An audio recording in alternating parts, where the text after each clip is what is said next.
mang những mơ ước theo mưa về đâu. Ngày xưa ấy đã qua đi, nhưng sẽ mãi mãi chẳng bao giờ phai.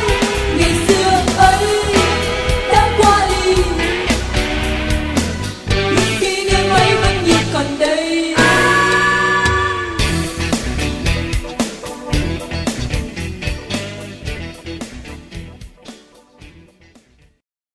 Kofi Owusu's classes at Villanova University in Philadelphia, Pennsylvania, are about to start this Monday. But his in-person meeting at the United States Embassy in Accra, Ghana, for a student visa is still 9 months away.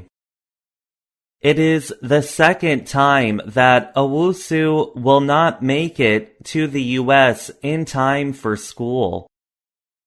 I think they should just open up the system, said Owusu. He told Reuters, "They are operating on a rather limited schedule. So I think they can broaden it and give students priority.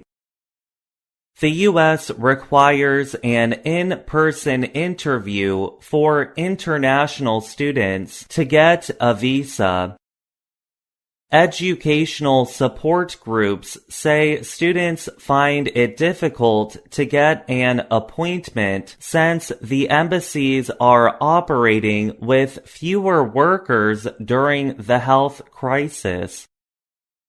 This has left some foreign students unable to get to the U.S. for the start of the school year. And the educational groups are now calling for the U.S. to drop in-person interviews or conduct them online. A U.S. State Department spokesperson said students should start the visa process early. He added that the department considers appointments for students first and speeds up the process as needed.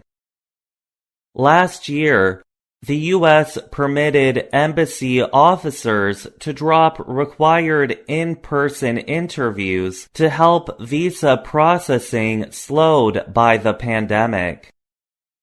Students renewing their visas within a year before it ends are not required to meet in person through December 2021.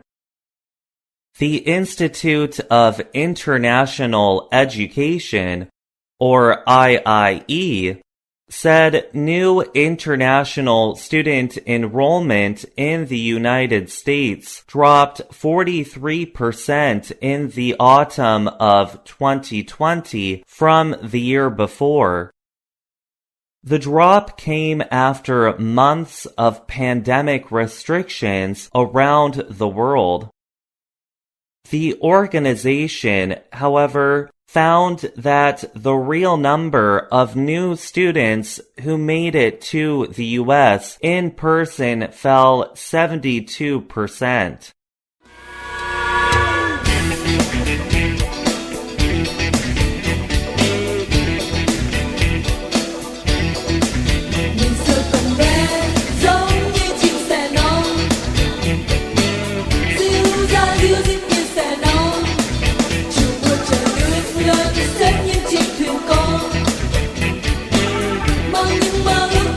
Về đâu ngày xưa ấy đã qua đi.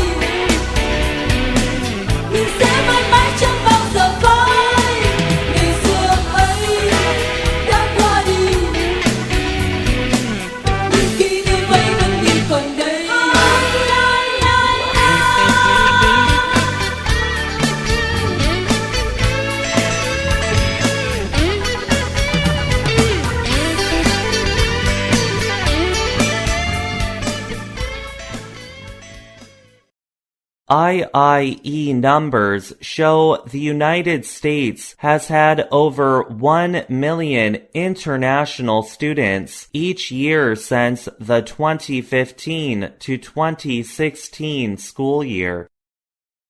The weight and the difficulty threaten both America's standing as a place for international students and the money they bring into the country. The amount is estimated to be $40 billion each year to the universities and local communities. NAFSA is a non-profit group of international educators.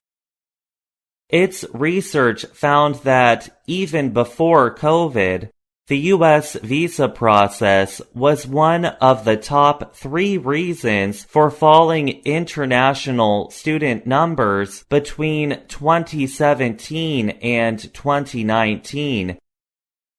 The U.S. social and political environment and competition from other countries' universities were the other 2.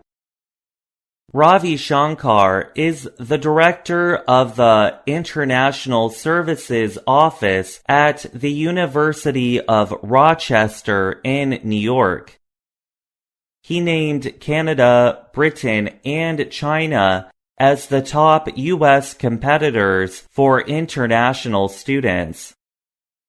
Shankar said, "We live in danger of losing talent. Other Western countries make it easier for international students to study there." Owusu said, "I have been to school in the UK." He added, "I didn't go through the stress of seeking for an interview."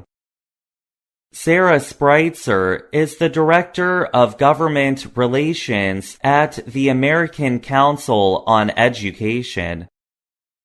She said she thinks the U.S. government is trying to be a more welcoming United States.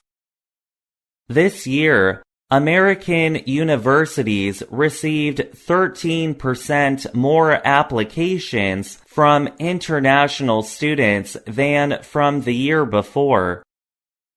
The numbers came in from Common App, which students use to apply to colleges yearly.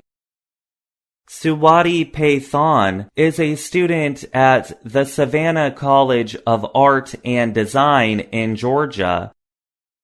She considers herself lucky to have secured an appointment in June at the U.S. Embassy in Yangon, Myanmar. She waited more than 3 hours for her 10-minute meeting.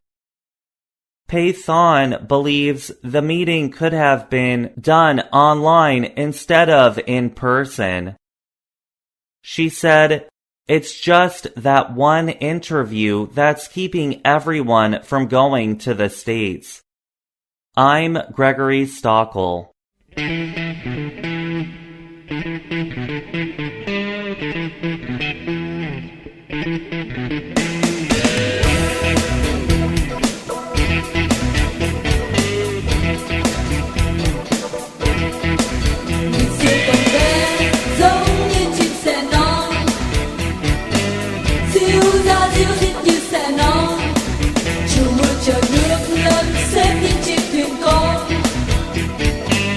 Bao nhiêu mơ ước theo mưa về đâu, ngày xưa ấy đã qua đi,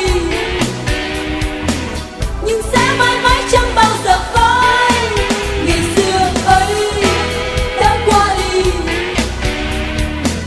những kỷ niệm ấy vẫn như còn đây.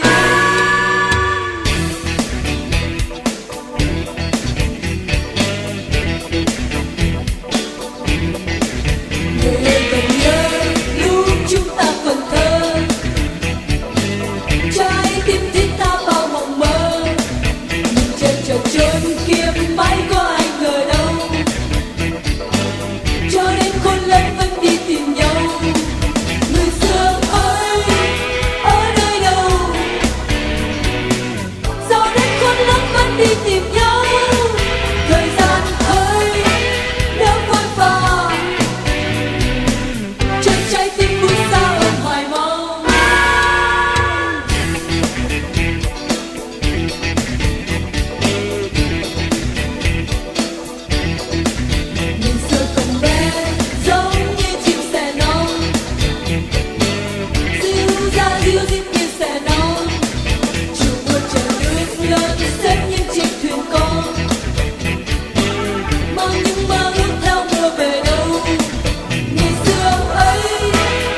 mơ ngày thơ.